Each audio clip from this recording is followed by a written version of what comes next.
Mané, mais uma vez aqui vamos falar do Léo Lins, né? Dessa condenação absurda aí que nós tivemos essa semana, né? No caso, anteontem. Enfim, essa decisão ridícula aí, judicial, no qual condena um humorista, né? Por contar piada a mais de 8 anos de prisão, fora aí cerca de 2 milhões aí de multas e indenizações. Cara, absurdo. Eu, de verdade... Pra quem não assistiu os 2 primeiros vídeos que eu postei sobre o assunto, eu recomendo assistir, porque lá eu falo mais a fundo ali sobre essa questão em si. Hoje eu queria, na verdade, trazer mais um react, né, de 3 vídeos. Um do Kim Kataguiri, né? O deputado Kim Kataguiri do MBL. Porque eu vi o vídeo dele, ó. Vamos começar falando aqui que não tem nada a ver com política, nada a ver com MBL, né? Caguei, né? Porque realmente eu vi o vídeo sobre... Eu tava vendo vários vídeos sobre esse assunto. Eu vi esse vídeo dele, eu achei interessante algumas coisas que ele trouxe ali, uns pontos muito sinistros. Achei interessante trazer aqui pra vocês, né? Então, primeiro vai ser esse. Segundo, nós vamos ver os comediantes, né? Que tiveram coragem de se pronunciar sobre esse absurdo. Alguns defendendo, outros nem tanto, talvez, né? Vamos ver. E um short, né, que me mandaram, que eu achei super interessante e retrata exatamente o que nós estamos vivendo hoje e em relação a esse assunto, especificamente também dessa condenação comediante. Então vamos começar aqui com o vídeo do Kim Kataguiri, eu vou esquecer o nome dele toda hora, velho. Kim Kataguiri, é isso aí, vamos lá. Pose do rodo solto. Sim!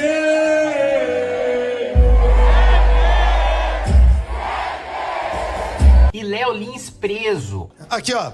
Tu é fiscal do Detran? Irmão, faz uma rotatória aqui. Vamos lá. Tirou onda, velho. Aí, ó.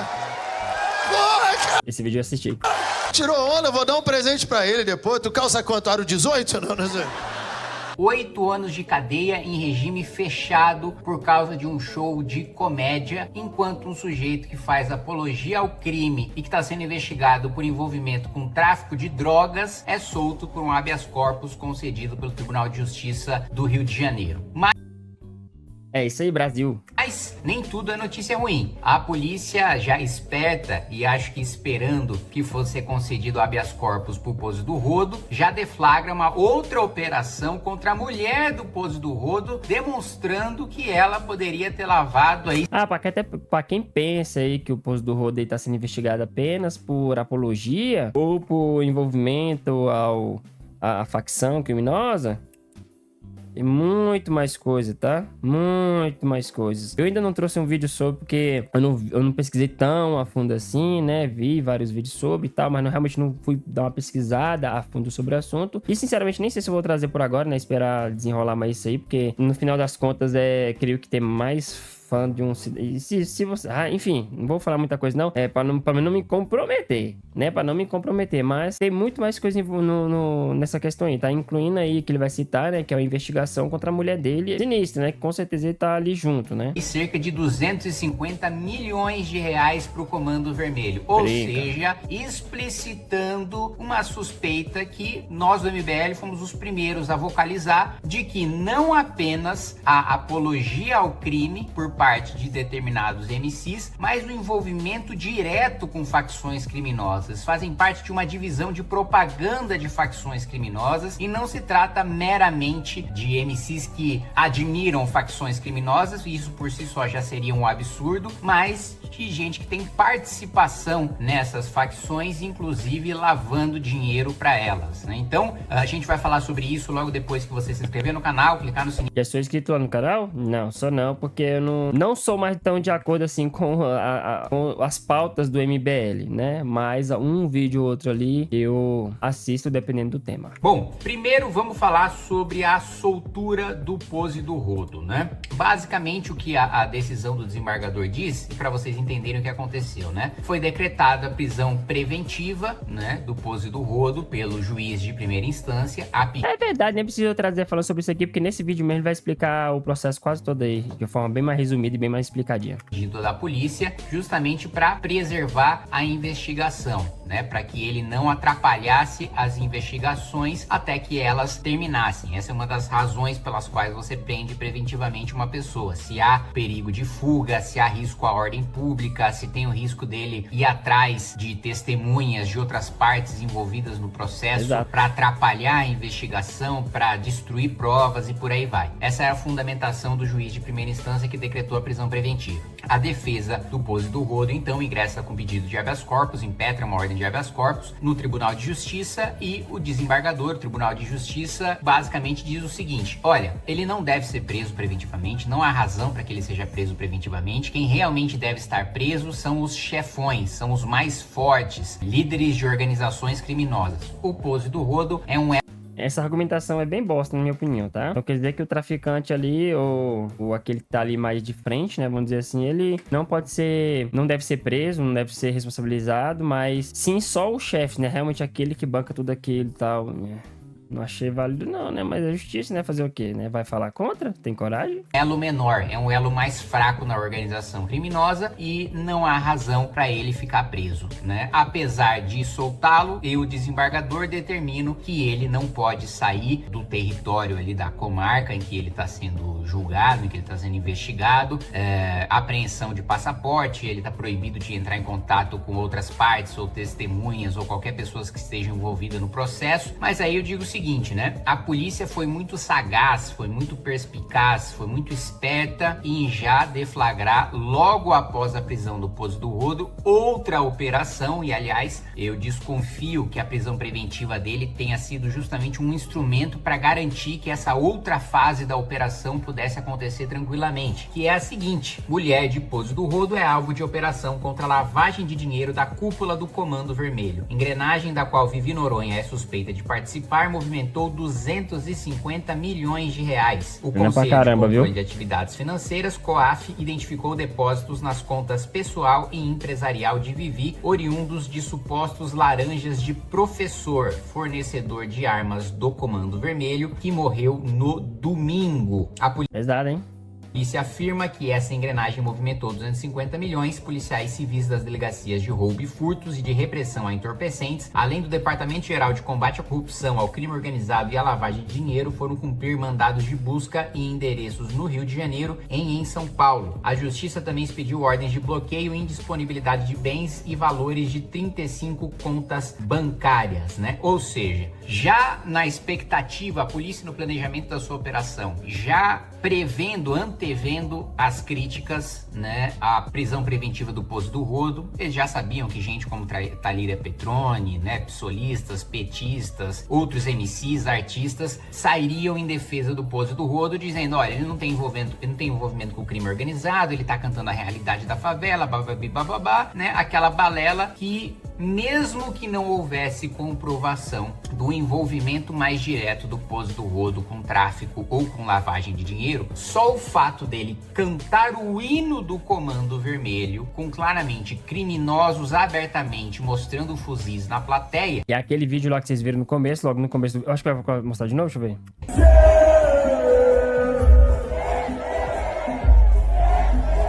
Já mostra, primeiro, já comete o crime de... É um vídeo real, tá, galera? Não é fake. De apologia ao crime. Uma coisa é você narrar, cantar, contar num filme, numa história, a realidade do crime que existe, onde você nasceu, onde você cresceu, ou um lugar pelo qual você se interessa ou tem algum vínculo afetivo. Outra coisa é você cantar um hino de uma organização criminosa. Por isso que nós defendemos a declaração de guerra contra o crime organizado. E essa declaração de guerra, as pessoas precisam entender que ela não é retórica. A gente não tá falando de, não, vamos endurecer o combate ao crime organizado com base na legislação, na organização policial de Ministério... Ah, eu vi um vídeo hoje do Nando Moura, né, no qual ele fala sobre essas declarações lá do Mamãe Falei, principalmente, né, declarando guerra, que eles são a favor de tortura, né, enfim, e o Nando Moura esculachando, porque o Nando Moura tem uma rixazinha com a MBL e vice-versa. Eu acompanhei muito o Nando Moura, mas o bicho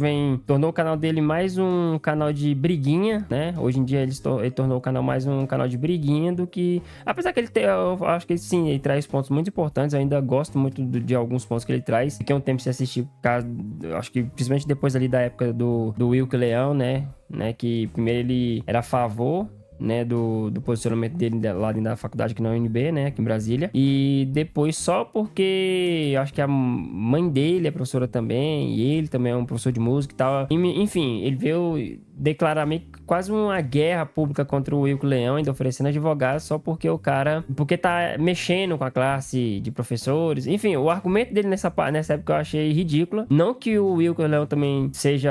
Tanto que agora ele parece que tá aí envolvido. Enfim, eu só vi essa parte dele no UNB lá e depois não acompanhei muito não, porque eu sei que esse pessoal sempre vai acabar se envolvendo pra algum lado de política e vai acabar se corrompendo também. Mas, nessa época aí, alguns outros pontos ali eu achei meio exagerado da parte dele, parei de assistir, depois ele ficou um tempo fora, voltou e eu voltei a assistir o canal dele, né? Mas, pelo jeito, ele tá ainda nesse clima de briguinha demais, repetindo muitas coisas e, apesar que eu acho, sim, que ele tem que ficar repetindo as coisas, né, pra esse povo brasileiro, porque é um bando de mula, né? A maioria é aqui, sai aqui. Na verdade, eu acho que nem chega a entrar, né? Que eu acho que o pessoal não tem inteligência nem pra pegar um cotonete e limpar o ouvido direito, né? Então, não deve escutar muito bem. Aí tem que ficar repetindo pra ir a cada vídeo entrando uma palavra, outra ali nos ouvidos do cara ali, pra chegar no cérebro, né? Enfim, mas ele citou, né, essas falas pesadas aí do MBL. Tem umas questões do MBL também. Cara, eu já tô falando de política aqui, vamos pausar, porque senão, como eu falei, que não queria tornar nada político, mas é isso. Não vou falar muito pra não entrar muito a fundo nessa parte política. O público que a gente tem hoje. Não. O que nós estamos falando de declaração de guerra é como se literalmente houvesse um país estrangeiro invadindo o Brasil e tomando seus territórios. Em caso de invasão estrangeira, o soldado estrangeiro não é titular, não é digno de direitos e garantias fundamentais da Constituição como um cidadão brasileiro. E por que tratar organizações criminosas como um invasor estrangeiro? Porque as organizações criminosas dominam nossos territórios, basta ver, a maior parte do território do Rio de Janeiro está dominado por facções criminosas. Isso também tem ganhado muita força, né, na Paraíba, no Ceará. Outras organizações criminosas têm tomado muito território. Pra quem não sabe, eu tenho um colega e um conhecido que ele é policial lá na Bahia, se não me engano, e o cara conhece muito bem lá a Bahia, na Bahia, cara. Essas organizações, né, cara, é sinistro, tá? Não sei se as pessoas aí sabem, tá? O pessoal acha que é só Rio de Janeiro, mas lá na Bahia, cara, o negócio é... A diferença é que lá na Bahia, você não sabe quem é quem, né? Porque eles vivem ali no mesmo... Um do ladinho do outro. As pessoas do bem, vamos dizer assim, né? Esse pessoal de facção e tudo. Cara, é sinistro, tá?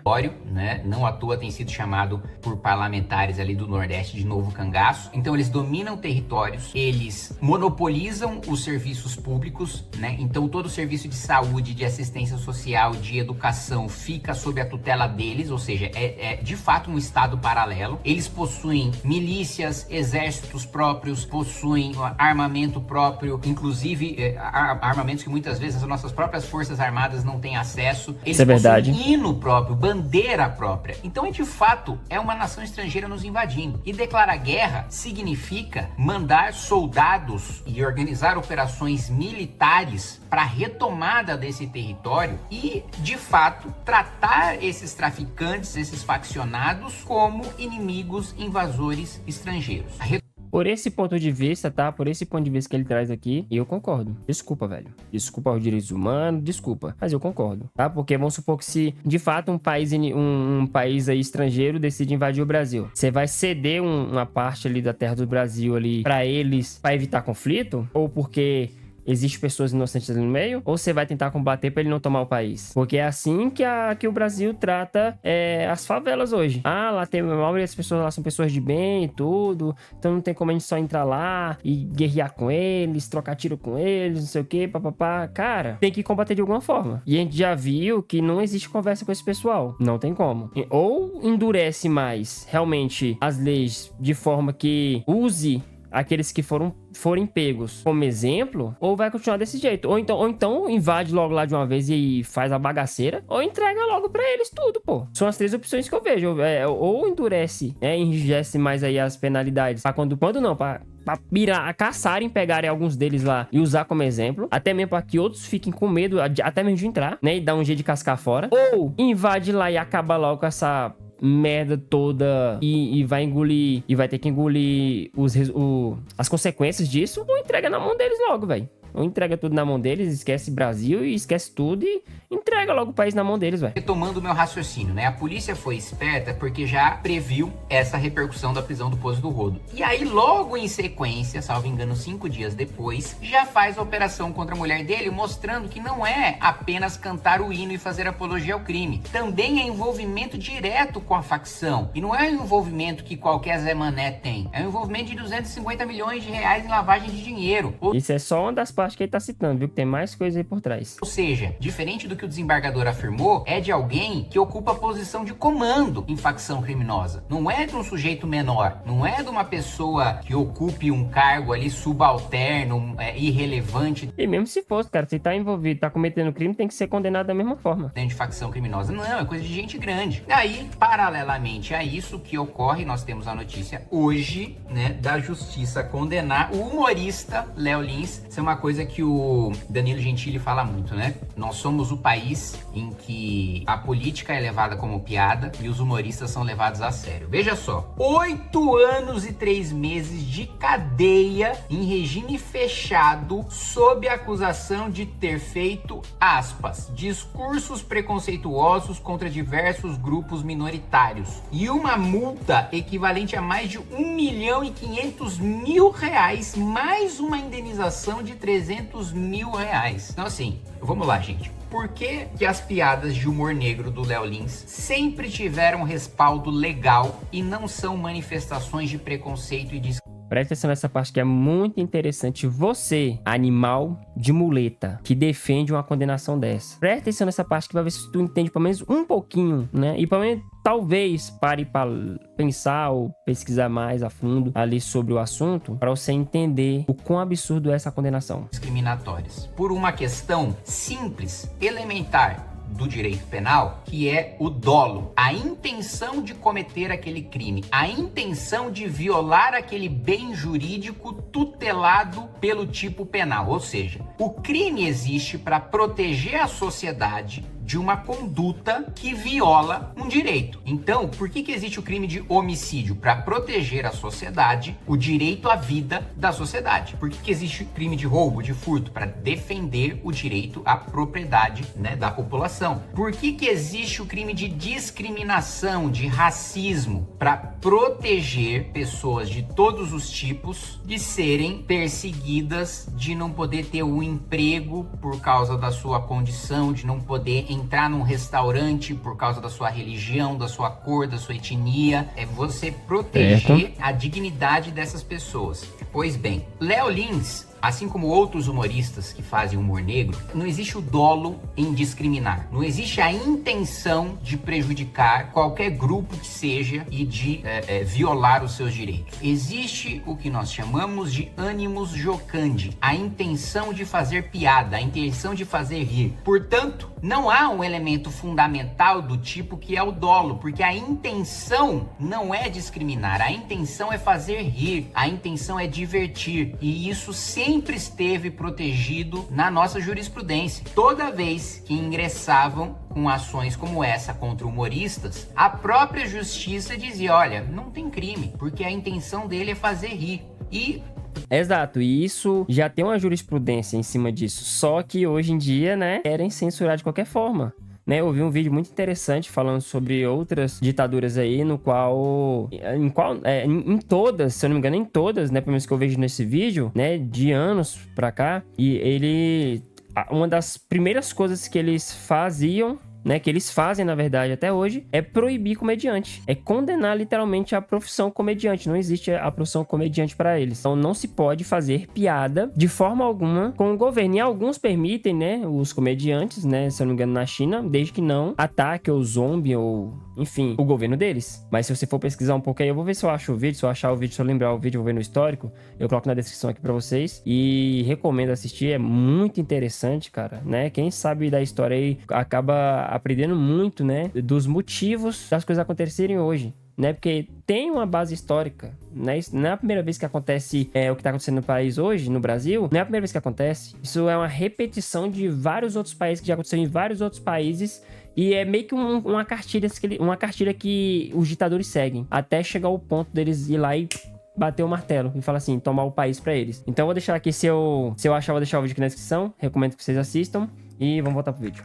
Quem acompanha os shows do Léo Lins sabe que, na realidade, deficientes físicos, gays, negros, enfim, tudo quanto é tipo de minoria, vai aos seus shows justamente para escutar esse tipo de piada que só ele e pouquíssimos outros fazem, para eles se sentirem incluídos na piada, no show. E isso tem vários relatos de gente que vai assistir esses shows. Fala, olha, em qualquer outro show de humor, eu me sinto excluído, porque as pessoas ficam cheias de dedos de fazer qualquer piada comigo e eu me senti ofendido, eu levar aquilo como uma coisa discriminatória. Aqui eu venho porque eu sei que o Léo Lins vai fazer piada comigo, vai fazer piada com todo mundo e eu me divirto com isso. Então assim, 8 anos de cadeia para um humorista, enquanto você tem a soltura de um sujeito que faz apologia ao crime organizado, tem envolvimento com tráfico de drogas e lavagem de dinheiro. Enquanto você tem absolutamente todos os corruptos presos na Lava Jato soltos, um humorista como o Léo Lins vai preso quando a única intenção dele é fazer rir e incluir pessoas que geralmente não são incluídas em shows de humor. E veja, ele não sai atrás de pessoas, de minorias, perseguindo essas pessoas e fazendo piadas com o intuito de humilhar quem não quer escutar a sua piada.